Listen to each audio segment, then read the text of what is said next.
Hello and welcome back to Alice Talks Football, and welcome back to another live Manchester United news, transfer news and takeover news show. And while we also discuss everything going on with Manchester United, I want to spend a moment of this video to talk about the brilliance of SHEA or SHEA LACEY, how fantastic he's been at youth talent level, his potential with the Manchester United squad. We will talk about that later in the show, but I think the main talking point of today's show, drum roll, the takeover, something that we've been talking about for 9-10 months, something I'm fed up with talking about. But the reason I want to talk about this news story that's come out is because it's come out from Phil Brown. Now, Phil Brown has been very, very good with takeover information, is a source that I very much trust when it comes to takeover news, because everything he's sort of said on the takeover over the year has pretty much been proven accurate. He has got good sources within the club, and he's given some interesting updates about Sir Jim, the Glazers demanding this from Sir Jim, and Sir Jim would be willing to walk away. He doesn't want to give the Glazers this.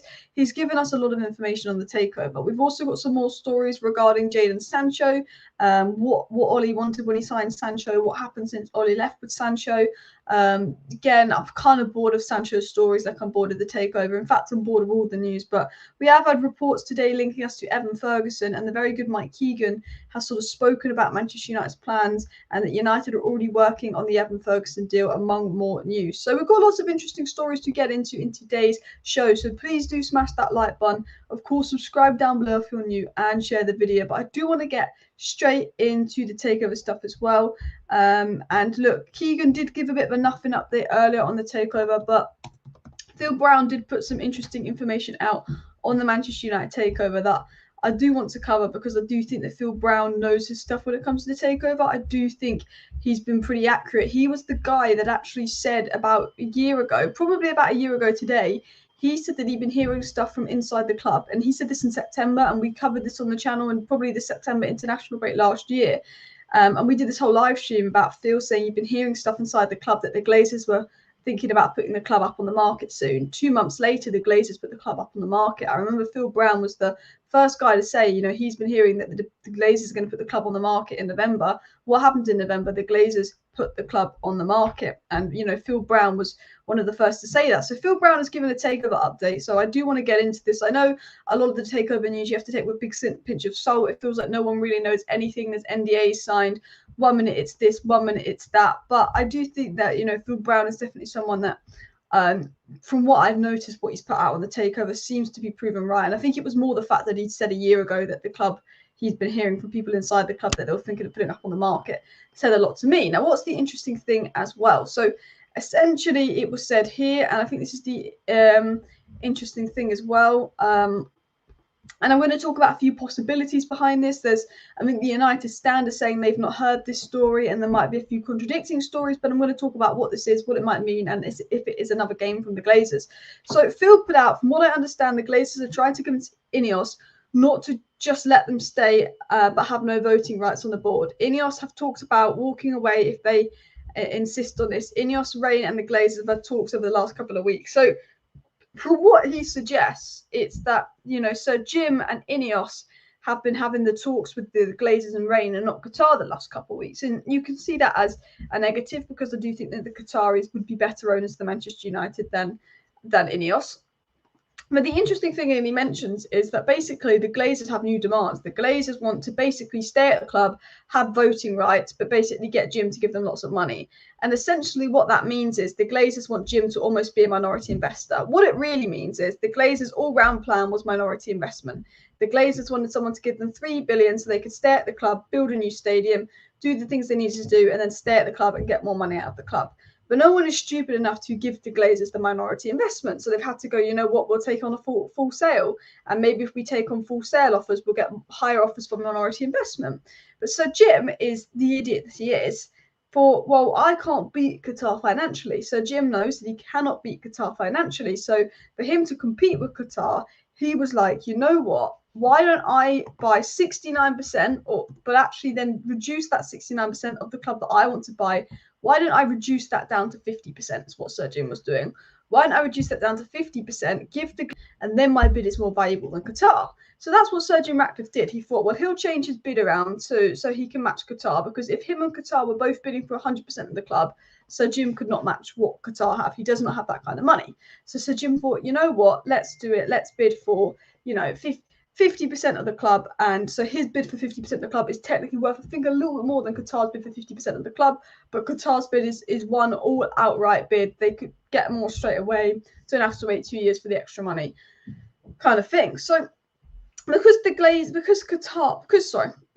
Sir Jim gave the Glazers this idea of, you could stay for 3 years and then we'll buy you out, and you could spend another 3 years at the club and we'll buy you out with whatever the club's worth. The Glazers liked this idea, agreed. The Glazers' all-round plan was to get a minority investor. Glazers have been looking for a minority investment for years.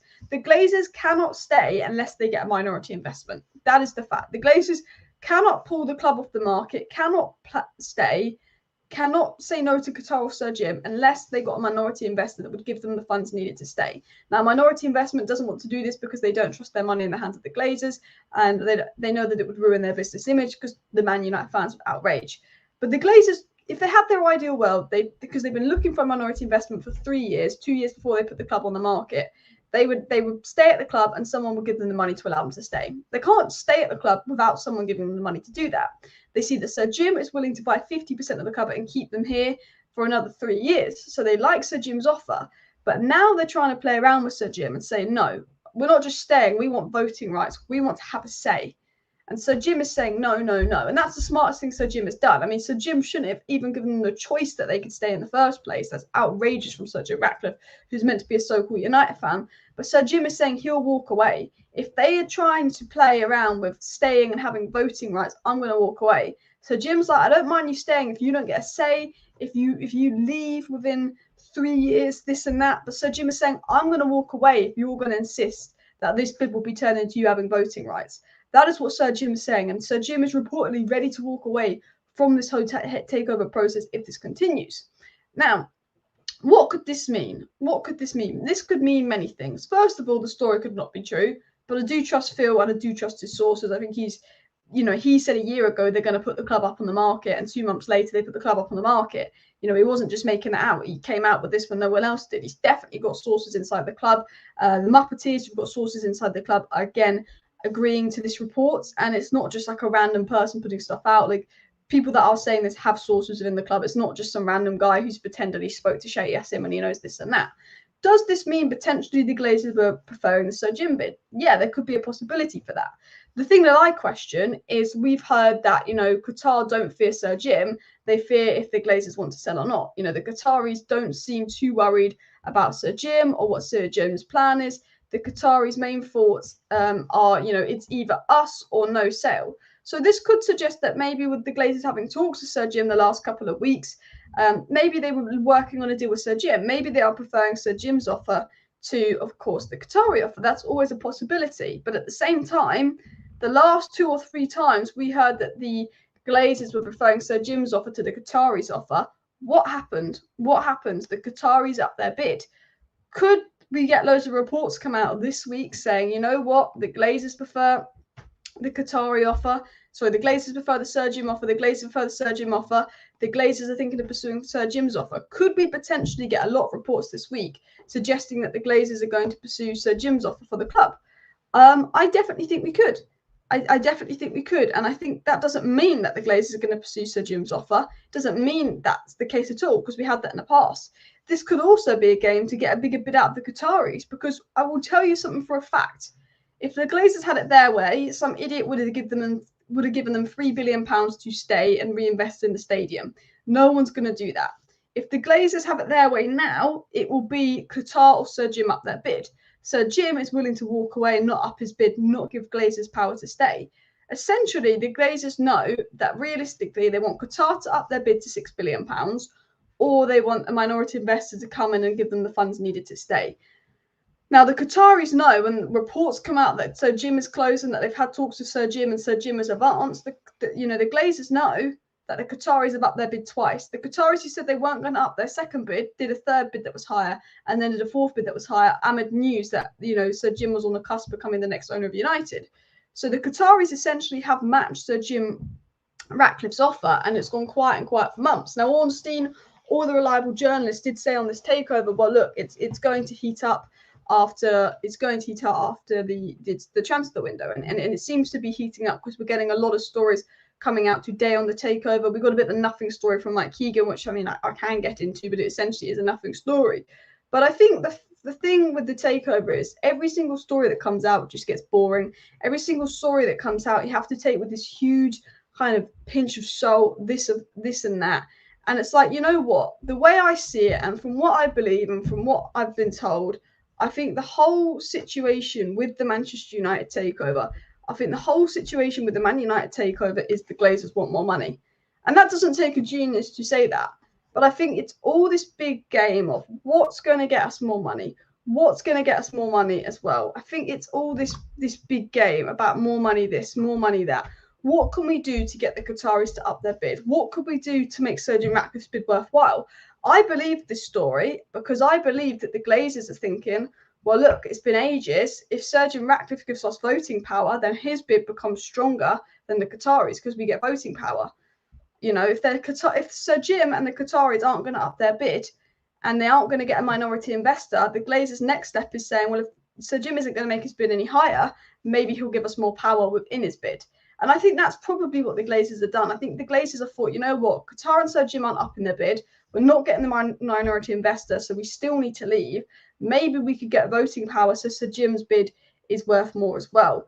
I think that is the main thing as well. But we'll have to see what happens with the whole takeover as well. If the Rat wants to buy United for $3 billion, why has he not invested money into Nice to make them compete in France? And that's the questionable thing as well. And even they got $3 billion to invest into the infrastructure, still back to square one with staging, crippling debt, no point. Exactly. And that's why I said I think it's very unlikely that someone gives the Glazers the money to stay and have voting power, because one, why would you trust the Glazers with your money? Two, the money isn't going to go very far. It's just clearing the debt and building a stadium. And three, you know that you're going to get so much outrage from fans that could target your brand as well. So for me, with the situation, I think this is a Glazer game. I think this is the last resort for the Glazers. And the reason I'm going to say this, and this is just a theory, remember, is the Glazers need basically 2-3 billion investment to stay. Like that 99% isn't going to happen unless there's a company out there that's full idiots. Okay. So the Glazers now know that they have to choose soon between Sir Jim and Qatar, but there's not much between Sir Jim and Qatar. Qatar is more of a lump sum, all in one, easier to do. Sir Jim allows them the beneficiary of staying for 2 years, and potentially that way he could be worth more than Qatar in terms of his bid. However, Sir Jim's not upping his bid, Qatar aren't upping their bid. The Glazers are playing all these games. They know they can't stay because of the outrage. They're playing all these games with Qatar. They're playing all these games with Sir Jim. Neither Qatar or Sir Jim seem to be upping their bid. So what the Glazers are doing and what their game is you know what? This is what the Glazers are doing. They're saying, why don't we see if Sir Jim will give us voting power? If Sir Jim and Qatar aren't going to up their bid and we have to go because we're not getting minority investment and we know that they're not going to up their bid anytime soon, maybe Sir Jim would edge it if he gave us voting power. And I think that's exactly what they're doing. I think they were trying to see if they could get some kind of voting power out of Sergeant Ratcliffe, in all honesty, as well. Can't see Qatar bid increasing by much, if at all.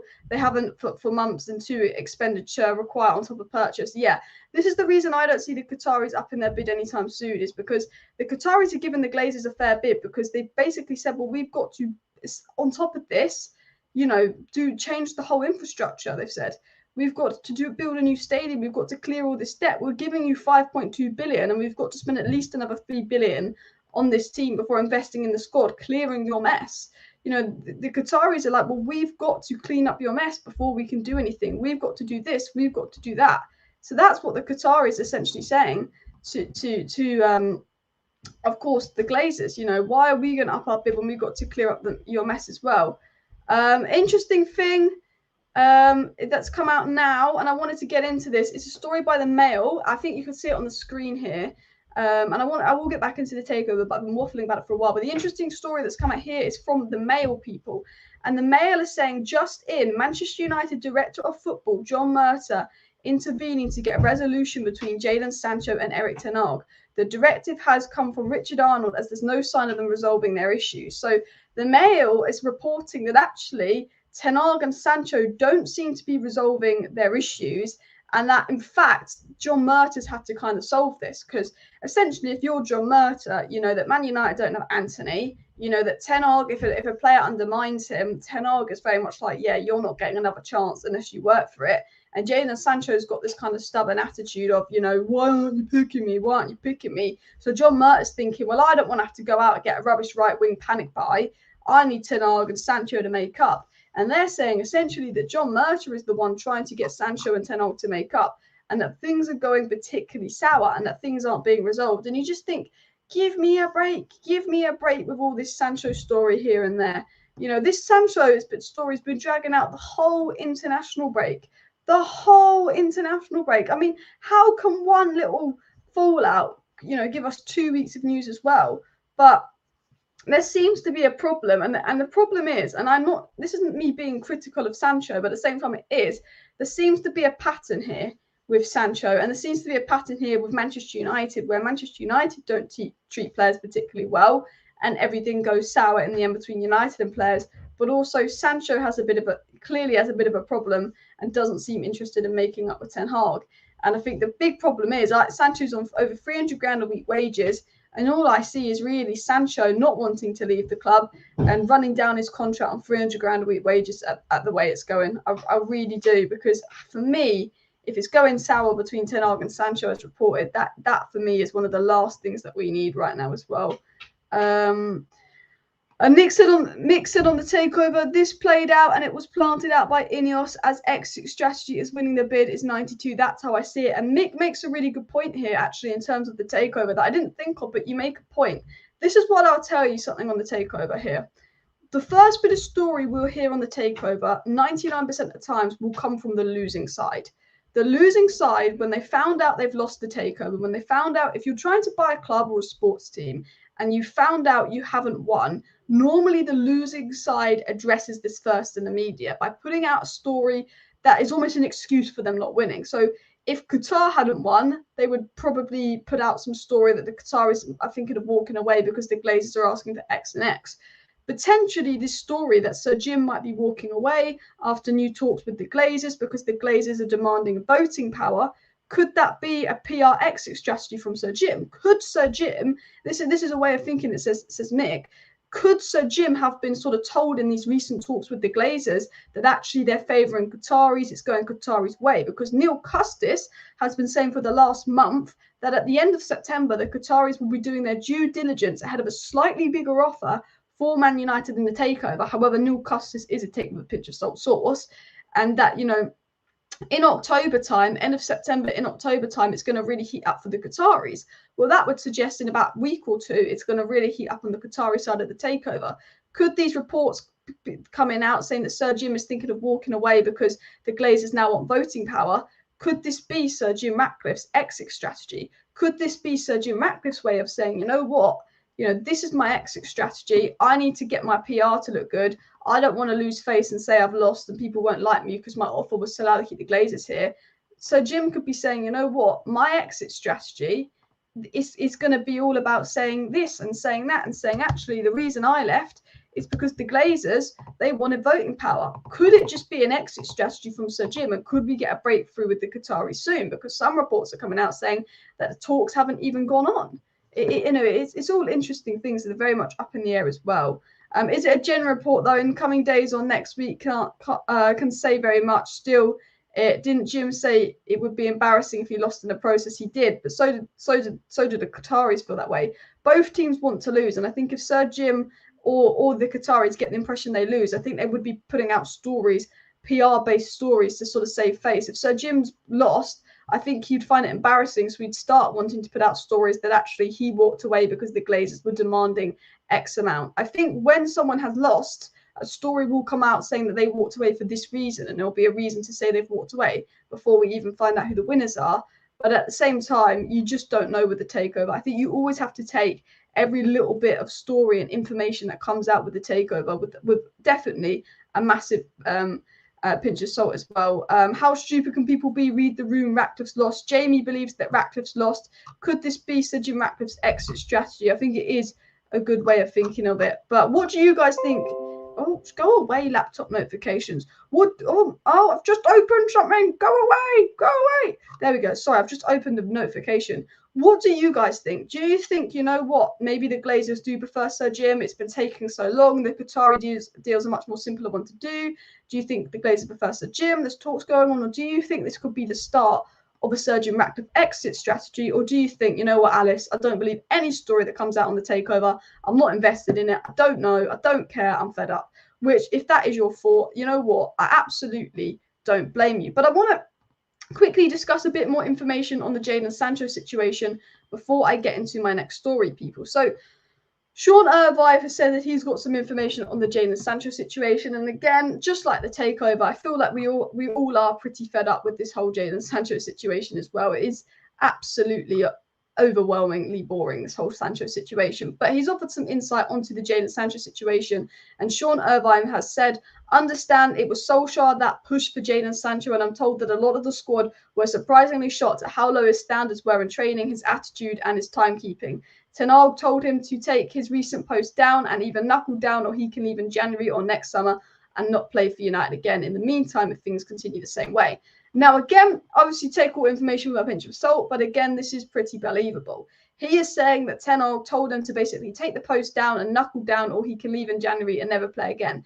That is very Ten Hag. Ronaldo disrespected Ten Hag. He never played again, but Ronaldo was lucky because there was literally a January transfer window right around the corner. Erik Ten Hag, we know from inside sources, we know from people at the club, Erik Ten Hag has been very strong-willed with Jadon Sancho. And an interesting thing that came out today was Ten Hag actually planned to start Jadon Sancho versus Tottenham Hotspur, and then Jadon Sancho was being lazy in training. From what I'm hearing from Mike Keegan, he was saying that the plan was to start Sancho instead of Anthony versus Tottenham, because obviously Anthony was disappointing versus Wolves. So Sancho was going to start the Tottenham game, and then Sancho was underwhelming in training that week, late for training that week, so he got moved to the bench.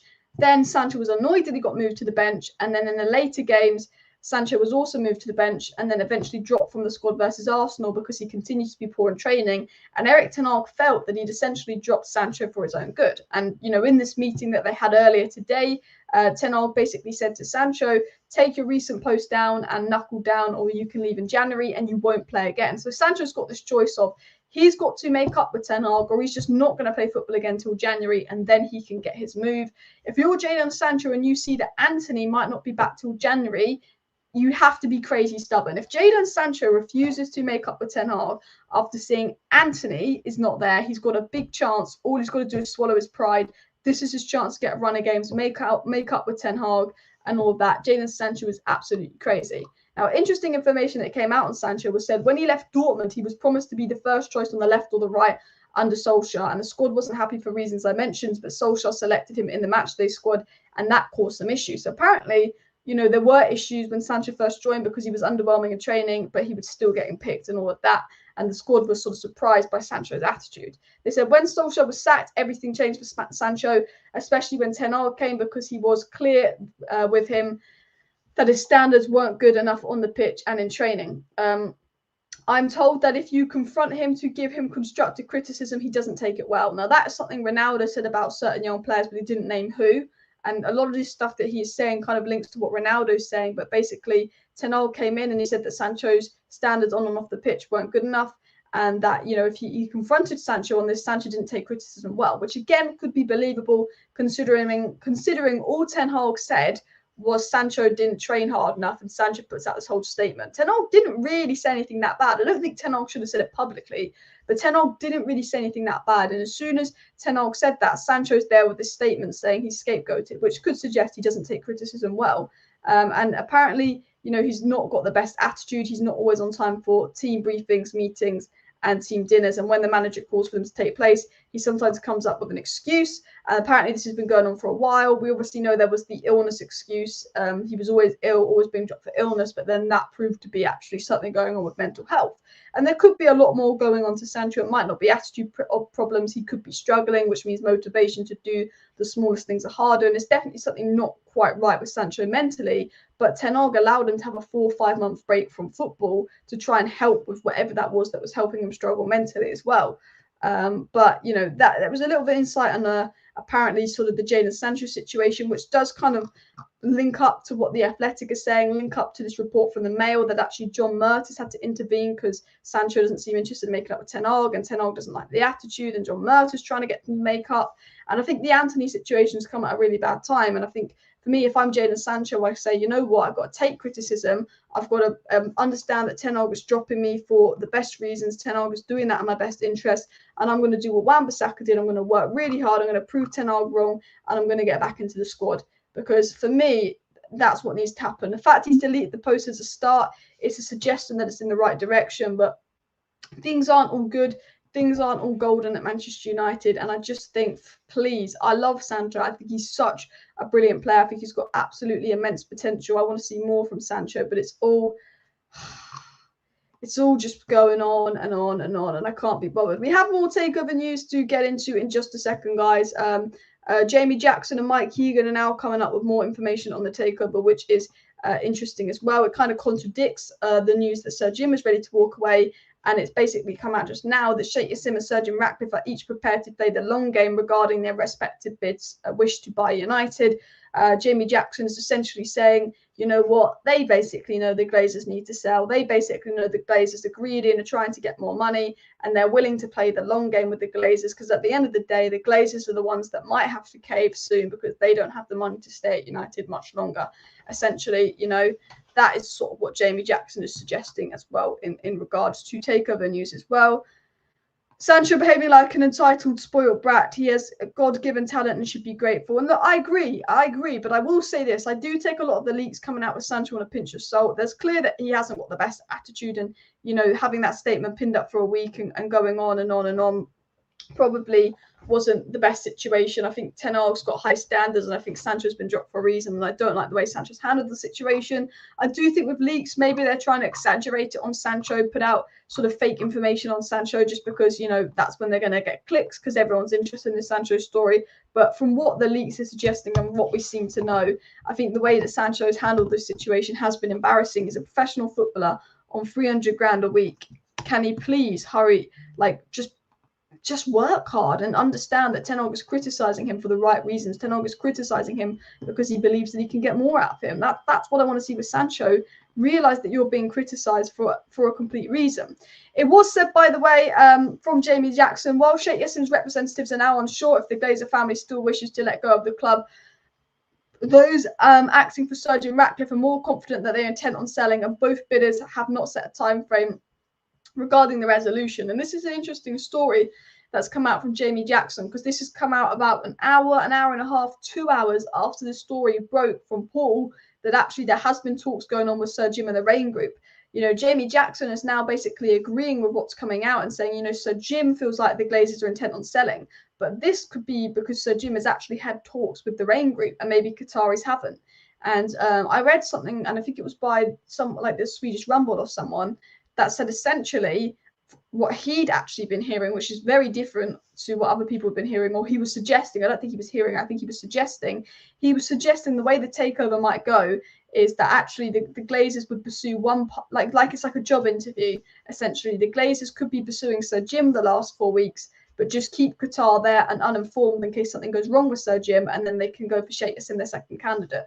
If this is true from Jamie Jackson, and again, every bit of information from the takeover needs to be taken with a pinch of salt, and the Glazers are essentially pursuing Sir Jim, Qatar would probably still be in the background knowing nothing. The Glazers aren't going to go to Sheikh Yassim, you know what, we favour Sir Jim, bye-bye. The Glazers are going to go try and sort it out with Sir Jim, have talks with Sir Jim, which they've reportedly been doing for the last few weeks, try and come to resolution with Sir Jim. When that resolution is sorted, they could then go to the Qataris and say, we've got a resolution with Sir Jim, you can go. And at that point, maybe the Qataris say that we can match that, see if it's too little, too late. It could be that situation. It's really hard to know the approach. It's really hard to read the Glazer games, because at the end of the day, the Glazers are going to do what benefits them most financially. The reports that Sir Jim's had talks and could be ready to walk away could be a suggestion that actually this is Sir Jim's way of saying he's out of the takeover race and he's putting his PR out. Or it could be actually Sir Jim is having talks with the Glazers because the Glazers are pursuing Sir Jim, and this is why the Qataris in the dark and don't know nothing. Or this could be scenario number 3, round 3. Loads of reports are going to come out this week that Sir Jim is in the race, Sir Jim is winning the race, Sir Jim is winning the race, because the last 2 times reports kept coming out that Sir Jim was winning the race, the Qataris up their bid twice.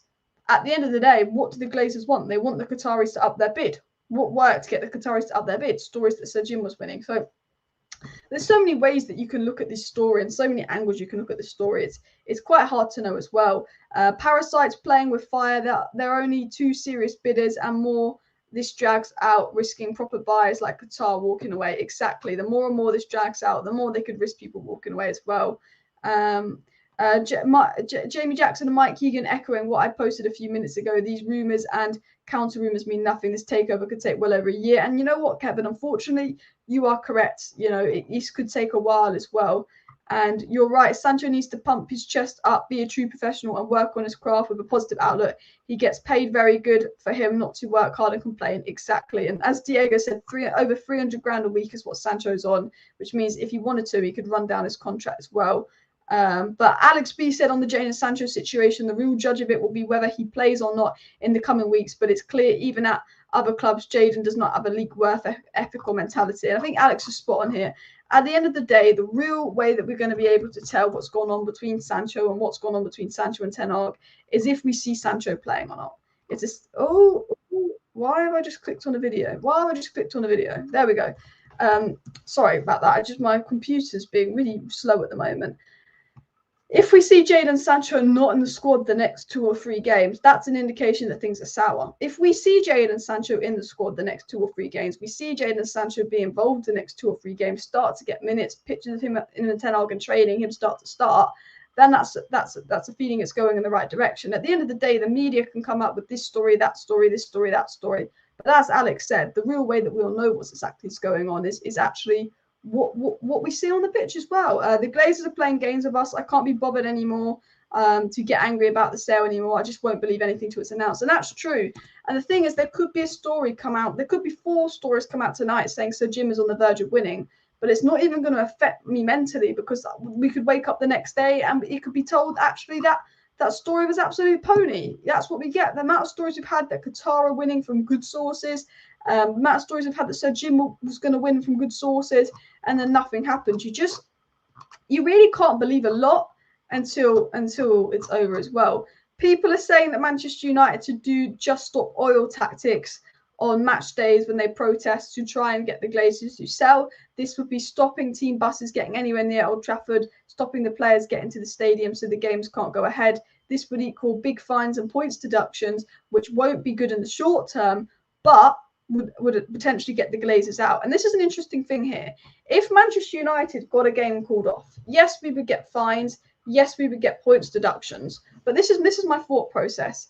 If us getting 5 or 6 games called off at Old Trafford this season, the Glazers getting big fines, and us getting some major points deductions for getting games called off, do you think that would be worth it? Finishing 12th, because we've got points deductions and fines, because we've got games called off with a really weird and hectic fixture this come end of the season. Would that be worth it? I think absolutely. If we risked this season, and if we had an awful season and we got deductions and fines because we protested to get games called off, I think it would be absolutely worth it. I think the best way to get the Glazers out means that we're going to have to sacrifice a season, which sounds crazy, but if we get games called off, if we let things get really bad, stop players getting into the stadium, stop buses getting near Old Trafford, using those just stop oil bloody tactics, you know what the just stop oil idiots do, and really cause some damage, we could get the Glazers out, because the 30-minute protest that happened at the end of the Forest game meant that the Glazers had to pay their staff so much more money for overtime. It affected the Glazers' bank account, and then the True Red Army that organised it all of a sudden were deemed high-risk fans by the police. Coincidence? I think not. So I do think, actually, there are ways that we could push this takeover, we could push the Glazers into leaving, but it would cause short-term pain, but I think it would be absolutely worth it. And I think, I know United have got to think of potentially a new approach to this, and take the protest to a next level. I think if they really wanted to get the Glazers out, for me, they would have to go we'd have to become those just stop oil merchants as well. The sad thing is getting a game called off is that there are people coming from maybe Asia who visit United for the first time and then they won't be coming to Old Trafford ever again. Well, they would come ever again. They would come probably again. But yeah, that's the only downside is people will travel a long way and then the game will get called off. And I think that is the only downside. But at the end of the day, I think it's almost like it's probably worth it. You know, if I went to Australia to watch someone and then I didn't get to watch them, I'd be really annoyed. But if I realized that, you know, got the Glazers out, I'd do it. Do you know what I mean? I'd be like, fine. But yeah, people, it's not the Glazers playing games with fans, it's the media. The elephant in the room is the one spinning you dizzy, says Mick. I mean, look, the media are playing with us. The media are absolutely playing with fan emotion. This, playing with fan emotion, that. I think, you know, the takeover, the Glazers use the media to play games, but I think the media don't know what they're talking about the takeover as well. But I do agree with some suggestions. I think that if we really wanted to get the Glazers out, I think we'd have to get games called off, because when we got that Liverpool game called off, it hurt them financially. If we hurt them financially and risk points deductions and big fines, you know, that's going to get media attention. That's going to get negative press. That's going to get the stocks down. I think if you get games called off, if you protest so much that games at Man United start to get called off, games at Man United start to, you know, cost the Glazers money, fines. And the biggest thing about that is the extra police resources to deal with Man United fans protesting means that the police will complain and put pressure on the government, when the government will put pressure on the Glazers to sell up. If you continue to protest, it causes problems because the resources used and the government spending has increased. The government gets annoyed. That's pressure really high up on the Glazer family to try and get them to go. That's financially costing the Glazers because they've got to pay extra. There's going to be fines from the bigger committees. I think the only way we can realistically really force the Glazers out now is, I think the protests have an effect 100%, them banning the True Red Army, or sorry, not letting them, you know, have access for the next 2 games. But I think the only way that we could really get the Glazers out with true effect would be to get games called off. And it would be a big risk, and it would be carnage, and hopefully it would be a peaceful protest. But you have to do what the Just Stop Oil do: sit in the road, you know, stop any chance of those team buses carrying rival players getting anywhere near United. You've got to sit in the road like the crazy Just Stop Oil people. You've got to probably stop players getting into the stadium. You've got to cause absolute havoc, but I think it would be the way as well. Something needs to be spiced up. Glazers would hate fines and losing money. Yeah. Anything that's going to lose the Glazers money, anything that's going to fine the Glazers, lose the Glazers money is the best way to get them out. Protest not working because ours is sporadic at best. Once takeover started to drag, they should have been nearly non-stop. I agree. I think the 1958 are doing a lot, and it's hard to do a takeover every week, but I think it's hard to do a protest every week. But, you know, they definitely have some kind of impact with the TRA being deemed high risk, and that I think that there's some kind of impact there. But I think, you know, the main thing is the Glazers sit back in their Florida mansion and they just ignore the fact that the protest's on. They'll say it's one of many. The protests need to hit a new level where it's getting the games called off, or again, staying in Old Trafford for 30 minutes after the game because of all the people that have to work overtime now. You know, we want 168 likes, guys. Let's see if we can hit 200 likes. Please do smash that like button if you have not already. And of course, subscribe down below to Alice Talks Football if you're new. If you do want to stay up to date with all the latest Manchester United news, transfer news, takeover news, and more, do subscribe. We're talking about how we could potentially get the Glazers out of United. If you have any ideas, put them in the chat. Ideally, Qatar go, you know what, screw it, we'll give you 6 billion. But considering the Qataris haven't done that in months, can't see it happening. That's the first case scenario. The second case scenario is we get games called off, big fines, big points deductions. We have a crap season, but it gets the Glazers out. Third choice scenario is some billionaire United fan flies loads of people out to Tampa Bay, Florida, and we hit them on their own turf. Yeah, I think fourth case scenario, I don't know, something really bad would have to happen. And I'm not going to suggest things actually, because that wouldn't be a good thing to do as well. But I think for me, the fact that Sheikh Yassim and Sir Jim Ratcliffe are prepared to play the long game with the Glazers on this takeover, the fact that the Glazers are saying that they're very patient and they're prepared to play the long game, this takeover could drag and drag and drag. We could get a Sir Jim, I've walked away story coming out soon. That'd be interesting in terms of Qatar. We could get a breaking story that actually some secret company with NDAs that hasn't been leaked is about to give Glazers $2 billion investment to stay.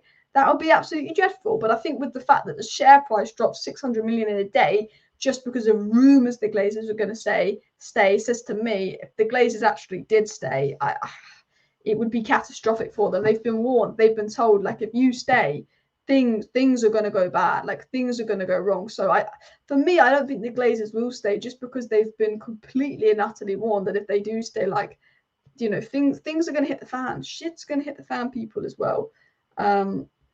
Attacking club sponsors would have an impact. It would need all the fans to commit, like not buying Adidas, and that's the problem. You know, some fans follow United casually, you know, and they aren't as invested in us about getting the Glazers out.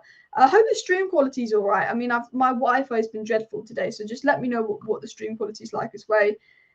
Hate to say it, but Paul fans would have gotten together and removed such terrible ownership long ago. We're too divided, and that's true. Do you know what winds me up about this fan base to an extent is the fact that, you know, everyone's debating, you know, oh, you know, Sancho's brilliant, screw Ten Hag out. There's Ten Hag out, there's Ten Hag in. There's Greenwood out, there's Greenwood in. There's this player's rubbish, this player's good. People hating on Bruno. You know, Bruno Fernandes, I know it was against Luxembourg, but Bruno Fernandes put a 10 out of 10 performance, got 3 assists, 1 goal, was brilliant against Luxembourg, been brilliant the whole international break. And some Man United prats are out there making a video on Twitter saying that Bruno's rubbish. I'm thinking, my God, you know, he's our player. Cool, you don't like Bruno, but just admit he's had a good game, even against Luxembourg. People are out there trying to say Bruno's rubbish and getting annoyed that we're hyping up Bruno for having a good game. He's a Man United player. Why are you angry Bruno's had a good game against Luxembourg or not? The fan base is too divided. People will say Bruno's rubbish. People will say Pogba's the best thing that ever happened to this club, and Pogba's world class and we failed him. And then other people will say, no, Pogba was, you know, a waste of time. And, you know, there's Sir Jim or Qatar, you know, there's so many divisions in the fan base. And I think, you know, this Ten Hag out, Ten Hag in division, which is most people I think are Ten Hag in, but there are small people that are Ten Hag out now. I think it just creates negativity. It creates a divide. And I think the main focus should be getting together and going, you know what, we're going to go crazy. We're going to go like those Just Stop Oil people. We're going to go crazy. And we're going to get the people out as well. Police investigating Man United fans who may be plotting extreme or violent action. And for me, I think, you know what, you know, there are 1 or 2 idiots that were doing silly things when we got the Liverpool protest called off. But I actually think the Glazers will try and make out that the fans protesting are dangerous and hooligans, but they're not, you know, and they're not. Absolutely, Alice, if the share price was to nosedive spectacularly below $10, then the Glazers would bail out of the club very quickly. Exactly as well. If they got $2 billion investment, how do they pay it back? They wouldn't. And attacking club sponsors would surely have an impact. I think it could too, but you know, at the end of the day, those club sponsors, they're going to be plastered all over the internet. So the club sponsors are going to realise that their name's going to be everywhere anyway. I mean, the new sponsor for the shirt, Snapdragon's actually been sponsoring United for years, so it's not essentially a new sponsor as well. I do apologise if the quality of the live stream has just gone down a bit. I'm really, really laggy, so I do apologise for that. My Wi-Fi has just been absolutely horrendous. But if you've got any chats quickly, do put them in, because I'm going to have to wrap up the live stream in the next 5 minutes because I have football at 7:30 tonight. So I can't be live much longer. I've got to get ready to leave as well. So do put some stories in. We have been linked to Even Ferguson. I did want to quickly get that story up because he's in the thumbnail and I've not actually spoken about Even Ferguson. I've spent it talking about bloody Central. We've spent most of the live stream talking about Sancho. Let me get the story up for you guys here. Mike Keegan said a few interesting things, and one of the interesting things he did say is that Man United have been watching Even Ferguson and monitoring his progress. They're already working 2 windows ahead. So United are already looking to do stuff ahead of the Evan Ferguson signing. And look, he'd be absolutely brilliant, but he's going to cost us 150 million. I think for me, next summer, we've got too many priorities to spend 150 million on one player because we didn't address them all this summer. So as much as I like Evan Ferguson, I think he's someone that you want the season after 2025. Reportedly, Kvaratskhelia could be on the way to the Premier League, and United are also admiring him. United are looking at a long-term right winger, but Man United might consider a loan move for a right winger in January, depending on what continues with Anthony and Sancho. United have already made a short list of potential right wingers for January and a short list of right wingers for next season, as right wing is potentially becoming one of Man United's priority signings. There's even a feeling that SHEA LACEY could be given a call up to training, and potentially, you know, might even get some minutes as well. And SHEA LACEY is an absolutely fantastic player. You know, I did a little write-up on him earlier today, and I just said this about SHEA LACEY. He's a youth player that could be given a chance at United. I think he's look, I don't want to put too much pressure on him. I actually don't see him getting any minutes this season. I think in a year's time we'll be talking about, or could this be a chance for SHEA LACEY to get some minutes? I think in a year's time we might be talking about him having a breakout season. I don't think he's ready for anything now. But the interesting thing with SHEA LACEY is he's 16 years of age. He was tearing up youth football. He's been brilliant in international play for England. He got 2 goals of his weaker foot against Spain yesterday. He had 2 outrageous assists versus Portugal last week as well. He's got crazy technical ability. People are comparing him to Foden. He's like the standout player for his youth. A very good right winger, can play right forward, can play centre attacking mid. He can cut inside on his left foot, create, really good at creating, but score goals on him as well. Brilliant playmaker. His ability to just make those line-breaking passes is outstanding. And yeah, very technically good, just oozes past players, the close control, all those good attributes to effortlessly get past players. And I think he's one of those standout academy players. Again, look, I don't think he's someone that's really going to be getting regular minutes for at least 2 years. I think a breakout next year. But with the right wing situation going on, does Ten Hag maybe bring him to first team training and just give it a bit of monitoring? Maybe that's something to pursue as well. But he's at the moment, as Alex said, he's years away. He's brilliant. I think he's someone you maybe integrate into training this season, and then next season when he's 17, say, oh, let's see what you can do, like we've done in the past. But anyway, guys, my Wi-Fi has been absolutely horrendous, so I do apologize for that. Please do smash that like button. Of course, subscribe down below if you're new. Share the video. See you next time, and bye.